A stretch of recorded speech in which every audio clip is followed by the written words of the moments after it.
중동호흡기 증후군 메르스 문제가 심각해지는 분위기입니다. 그동안 격리도 안 된 상태에서 회사 다니고 중국 출장까지 간 사람이 메르스에 걸렸을 가능성이 높아지고 있습니다.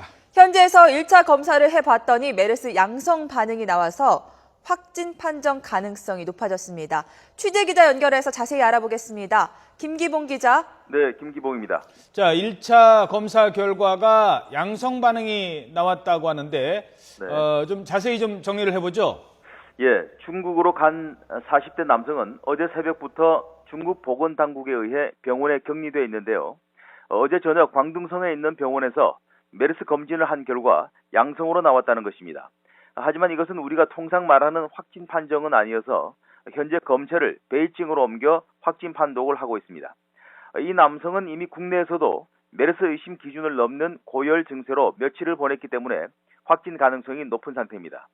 더욱이 이 환자의 아버지와 누나가 각각 메르스 세 번째와 네 번째 확진 환자이고 첫 번째 환자로부터 감염되는 현장에 이 남성도 있었기 때문에 그런 추정이 가능한 상태입니다.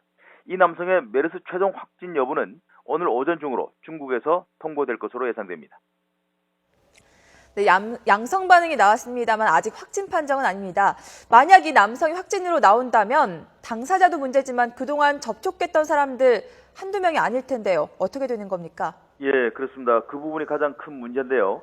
이 남성은 아버지가 첫 확진 환자로부터 감염되었던 지난 16일 아버지와 함께 첫 확진 환자와 같은 병실에서 4시간을 보냈습니다.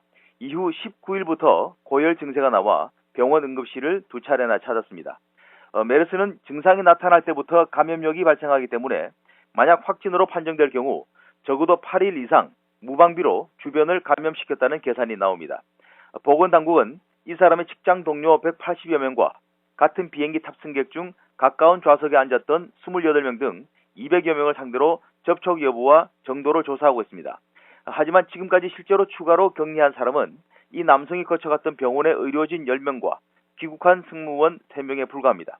따라서 확진 판정이 나오면 접촉자 전원을 일단 격리해 검사를 진행하는 조치가 필요할 것으로 보입니다. 아울러 이 남성과 접촉한 사람들은 자발적으로 적극적인 신고에 나서야 할 것으로 보입니다. 지금까지 사회정책부에서 YTN 김기봉입니다.